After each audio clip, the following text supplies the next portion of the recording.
Starting last Thursday, every Thursday the schedule begins. So we go back to the Rams and the Seahawks last Thursday, 3-word game describing every NFL game from Thursday Rams Seahawks to last night Chiefs Colts. Here we go. Rams Seahawks most dangerous team. Well, Russell Wilson put on an absolute clinic. He currently leads the NFL in passing touchdowns, passer rating, 0 interceptions. That's with Doug Baldwin retiring. And one of his leading receivers is a blocking tight end, Will Dissly, and a 7th-round running back. He remains the most unique quarterback of my adult life.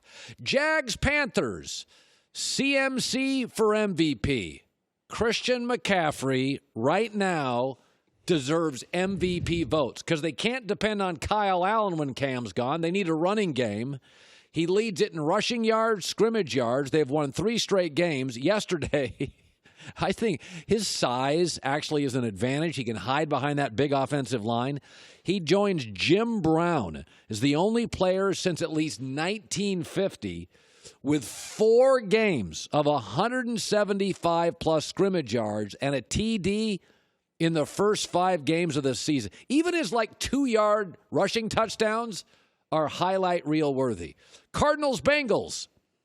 Kyler's first win. Only sacked 1 time. For the record, I'm not giving the Arizona offensive line a ton of credit for that. He's fun. I had him in my Blazing 5.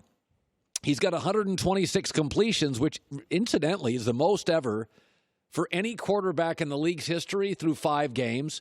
And what that tells you is it's a little like Andrew Luck when he came to Indy. Arizona's saying, guess what? We're putting it on you, bruh. Go make plays. And that may end up with some ugly interceptions and some ugly games. But Arizona is telling you, unlike the Steelers with all their quarterbacks, we think you can make plays. Here's the ball. Here's the game. Go for it. And I think in years, this will pay off. They put a ton on his shoulders, and he's been fun. Falcons, Texans, finally no sacks. First time this season, and just the second time in his career, Deshaun Watson, in 28 starts, wasn't sacked. He was magnificent, 426 passing yards. They have wonderful talent. They're 6-0, by the way, when Watson gets sacked once or less. This is why they made the Laramie Tunsil deal.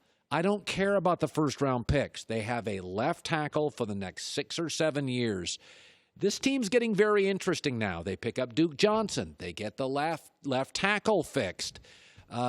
Keep your eye on the Texans. Bucs Saints. League's best backup. Well, Teddy Bridgewater's completing 75% of his throws, and his passer rating is 108.5. That's a pretty good backup. What is he now, 15-6 in 21 career starts? He's the Mike Conley of the NBA. Smart, leader, distributor, and he hits a couple of buckets. They've got all sorts of nice weapons. He's a grown-up, can deliver the ball accurately. Alvin Kamara, Michael Thomas, smart head coach. Teddy Bridgewater's working, baby. Vikings, Giants, making receivers happy. Finally, Adam Thielen. It was a bumpy week for Minnesota, right? The receivers complaining. Stephon Diggs didn't want to practice. Adam Thielen had 7 catches. He had 130 yards. Take a deep breath. Minnesota's got players. Everybody's happy. Bears, Raiders. Gruden goes global. By the way, Gruden has won back-to-back games now, first time since 2008. They've got a running game. They went right at the Bears' defense with that running offense. Their tight ends are great. Listen, their offensive draft picks and their offensive free agents have been good. We know Gruden knows offense. Derek Carr looks very comfortable. They kept Khalil Mack mostly silenced. That was a jaw-dropper for me. That was my favorite pick of the day was Chicago, and the Raiders shut me up. Jets, Eagles, play again, Sam. Oh, Lord. Do you know the Jets have more defensive and special teams touchdowns than offensive touchdowns this year? For all of you doubting Sam Darnold, when he comes back, okay, if you don't think Sam Darnold's special, they were actually in some shootouts last year. Now, they weren't winning most of them. This team 28 quarters, 4 touchdowns. They are literally completely inept without Sam Darnold. And they've got all sorts of players. So don't tell me that it's just Sam Darnold is the difference between not scoring and winning games. Ravens Steelers. That was ugly. Baltimore won, and I feel worse about them. They lost at Kansas City, and I felt better about them. Pittsburgh can't pass because they're on their third quarterback. I'm not sure if Baltimore can pass, period. This is a real growing stage for Lamar Jackson. You can't sell all your stock, but you are seeing certain coverages. He really, really struggled yesterday. There's no way to get around it. It has to make Cleveland feel like the division is theirs if Cleveland can win tonight. Bills-Titans. Forget the Titans.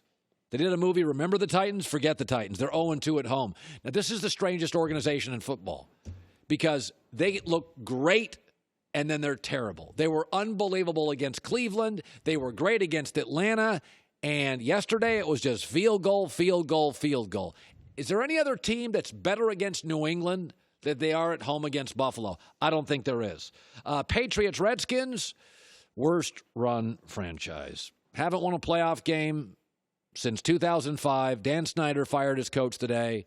You know, lost in all this is Tom Brady had a 300-yard game. New England's running game got back on track. But if you look at bad teams in professional football, they all have one thing in common. Only one thing. Lousy ownership. Lousy leadership. This is an organization that hired Jim Zorn as a coordinator before they hired a head coach. No head coach would agree to a job. They gave it to Zorn and had to fire him. Broncos Chargers. The other game. Yeah, that was the other game besides the Packers and Cowboys that was actually on TV last night that nobody watched. Broncos led 17-0 in the second quarter, won the game. You didn't watch it. Frankly, I didn't either. Packers Cowboys. The other Aaron. Boy, was Aaron Jones good.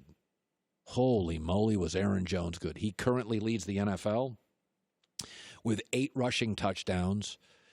Played at UTEP. I didn't watch him in college, but 19 rushes, 107 yards, 4 touchdowns. Also led the team in receptions. How great is it when Aaron Rodgers not only has this great running back, but he's a receiving back? That is such an advantage. Aaron Jones, man, if that guy can stay healthy, can you imagine playing football at UTEP and you get drafted and your quarterback is Aaron Rodgers? I mean, you talk about getting a gift. You go from UTEP to Aaron Rodgers, and he is so valuable on that offense. How about Colts Chiefs? Well, that's the blueprint. Colts had the ball for 37 minutes. They rushed it 45 times for 180 yards. Now, I do think Kansas City will bounce back. But 10 days ago, I watched Aaron Rodgers sit on the sidelines and watch the Eagles run the ball. And last night, I watched Patrick Mahomes sit on the sideline and watch the Colts run the ball. By the way, Andrew Luck, Darius Leonard, Malik Hooker out. Colts go to Kansas City and win. Tip of the cap to the organization. Finally, Browns-Niners tonight. Baker's big moment. Here it is. Here it is. So San Francisco has 2 weeks to prepare. This is a real challenge. But having watched the AFC North yesterday, you can take the lead in the division with a win because you have the tiebreaker with Baltimore. Can Baker, number 1 pick, put the team on his shoulders, tough road assignment, and win tonight? Can't wait. Hi, everybody. Thanks for watching. Subscribe here to get the latest from the show. Also, be sure to check out more of the best clips from The Herd or go watch a few segments from other shows on FS1.